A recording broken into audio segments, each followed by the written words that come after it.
ሰዓት እንገራችሁ የወጣ ህግ አድርገው ያወጡት ባዳነች አቤቤ በኩል አብይ አህመድ ያስወጣውን ህግ ይዩት። ከንጋቱ 11 ሰዓት እስከ ንጋቱ 1 ሰዓት የአትክልትና የፍራፍሬ እንዲሁም የአልባሳት እና መጫሚያዎች ንግድ እንዲካሄድ ይላል። አትክልት ፍራፍሬ መግዛት የምትፈልግ ከሆነ አልባሳት ጫማ ምናምን መግዛት የምትፈልግ ከሆነ ከንጋቱ 11 ሰዓት እስከ ንጋቱ 1 ሰዓት ብቻ ነው ማለት። ሌሊት 11 ሰዓት ላይ ተነስተ እስከ ንጋት ድሮ የዳቦ የምን ወረፋ ምትለው ማለት ነው።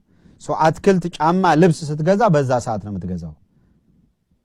ከዛ ሰዓት ውጪ አሸጥም። የሚሸጠው መሸጥ አትችልም ተብሏል። ህግ ነው ይሄ። ህግ አድርጎ ነው ያወጣው። ተመልከቱ። ከንጋቱ 1 ሰዓት እስከ ረፋዱ 3 ሰዓት እንዴት ወይ ቻገር ነው። ከንጋቱ 1 ሰዓት እስከ ረፋዱ 3 ሰዓት ድረስ ብስኩት፣ ሻይ፣ ቡና፣ የታሸገ ውሃ፣ ለስላሳ መጠጦች፣ ለቁርስ የሚሆኑ ቀለል ያሉ ምግቦች ንግድ እንዲካሄድ የሰማችሁን አይደል? ከንጋቱ 1 ሰዓት እስከ ረፋዱ 3 ሰዓት ጠዋት ማለት ነው። ምንድነው የሚሸጠው? እንደ ብስኩት፣ ሻይ፣ ቡና፣ የታሸገ ውሃ፣ ለስላሳ መጠጦች፣ ለቁርስ የሚሆኑ ቀለል ያሉ ምግቦች ይላል። የነዛ ንግድ እንዲካሄድ የጫማ ማጽዳት ወይም የሊስትሮ አገልግሎት በዚህ ሰዓት ከ1 ሰዓት እስከ 3 ሰዓት ድረስ ብቻ ነው። ከዛ በኋላ ሊስትሮ ስራ መስራት አይችልም፣ ተከልክሏል። አንተም ሻይ ለስላሳ ምናምን መጠጣት ከፈለክ በምን ሰዓት አማረኝ ልጠጣ ማለት አትችልም። አብይ በዚህ ሰዓት ነው ለስላሳ የምትጠጣው ብለዋል። ጫማ ማስጠረጊያ ሰዓት መድቦላል። በዚህ ሰዓት ነው ጫማ የምታስጠርገው። ወላጆች በየቤታቸው በልጆቻቸው ላይ እንኳን እንደዚህ ያዙ። አብይ አህመድ በኢትዮጵያ ሕዝብ ላይ እያደረገ ያለውን ትዕዛዝ ማለት ጫማ ምን እንደሆነ የማታውቀው አዳነች አቤቤ ናት። አሁን ጫማ መጥረጊያ ሰዓት ህግ አውጥታ የምታረግ። እንደምታውቁት ኮንጎ ወይ ቤት ይታጠባል እንጂ ውጭ ወጥቶም የሚጠረግ አልነበር።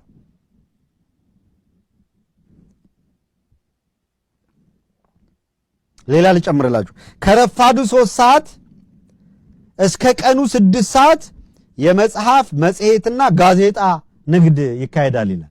ከረፋዱ 3 ሰዓት እስከ ቀኑ 6 ሰዓት ጋዜጣ ማታ በቃ ማለት ከሰዓት በኋላ ከስራ ስትወጣ ይሄ ብሔራዊ ጋር ምናምን ቁጭ ብለህ ጋዜጣ ምናምን ቀበል ብለህ ማንበብ ምናምን አትችልም። ጋዜጣ የተፈቀደው ከጠዋቱ 3 ሰዓት እስከ 6 ሰዓት።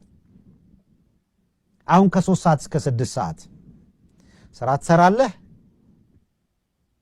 ወይስ ጋዜጣ ታነባለህ? የሚገዛ እንኳን ካለ ገዝቶ በኋላ ነው አይደል የሚያነበው? ገዝቶ ከሚያነበው በላይ ለማንበብ ከፍሎ የሚያነባል አይደል? መቼም ማንበቢያ ቦታዎች ብታቋቸው ናቸው የምታነቡ አንባቢዎች የምታቁት። ጋዜጣ አዝዋሪዎች ለማንበብ በየካፌው ገብተው ያከራዩሃል። ከምሳ በኋላ ምሳን በልተህ ካፌ ቁጭ ብለህ ማኪያቶ የምትጠጣ ከሆነ ጋዜጣ አዝዋሪ ሲመጣ ተቀብለህ አንብበህ 50 ሳንቲም 1 ብር ከፍለህ ማኪያቶ በምትጠጣበት ሰዓት የዕለቱን ዜና አይተህ ትሄዳለህ። አሁን ያ የለም። ጋዜጣ የምታነብበትን ሰዓት አብይ ወስኖልሃል። በዛ ሰዓት ካልተመቸ ጋዜጣ አታነብም። በዛ ሰዓት ተመችቶ ጋዜጣ ካልገዛ ሙሉ ቀን ጋዜጣ አታገኝም። ነጋዴውን አባሮ እስር ቤት ነው የሚያስገባው። ይሄ የምነግራችሁ የአዲስ አበባ ከተማ አስተዳደር ምክር ቤት ተሰብስቦ ህግ አድርጎ እንዲያወጣው ታዞ ህግ ሆኖ ይወጣ ነው። አሁን ስራ ላይ ወታደር ይሄን አስከብር ተብሎ ተሰማርቷል። ምን አገር አለ? እንደው ይሄም ይሁን የትኛው መጽሔት የትኛው ጋዜጣ ነው አሁን ያለው ኢትዮጵያ ውስጥ? ጋዜጦች በሙሉ ተዘግተዋል። መጽሔቶች በሙሉ ተዘግተዋል። ጋዜጠኞች በሙሉ እስር ቤት ናቸው። በዚህ ሰዓት የትኛው ጋዜጣ ነው የሚሸጠው? የትኛው ማን አለን? ልቀጥል። ከቀኑ 6 ሰዓት እስከ ቀኑ 8 ሰዓት እንዴ እኔ በአንድ ብድ አገር እንደዚህ ትሁን።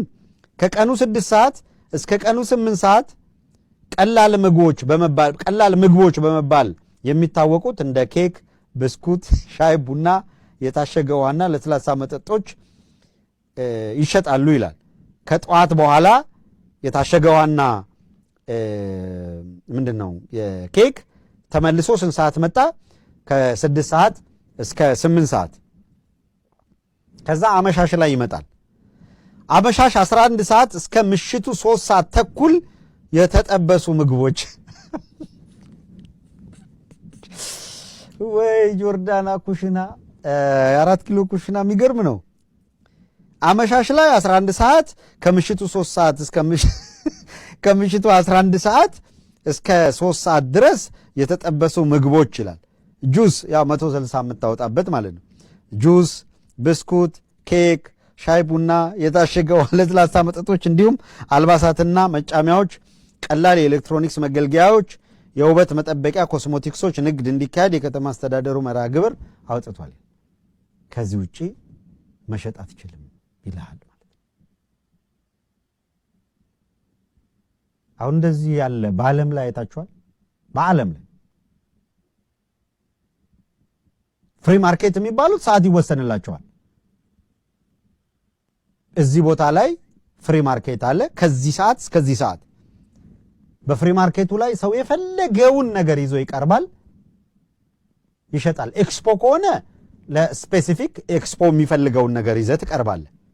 ኤክስፖ ካልሆነ ግን በፍሪ ማርኬት ላይ የፈለገው ሰው የፈለገውን ነገር ይዞ ይቀርባል፣ ሰውም የፈለገውን ነገር ይሸምታል።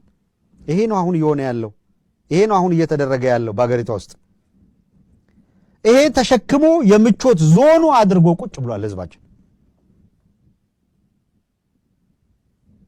በዚህ ሰዓት ከሀገሩ ተሰዶ ያለ ሰው መቼም እንደው ከምን አይነት ጭንቅ ማጥ ውስጥ ነው የወጣሁት እንደሚል መገመት ይቻላል።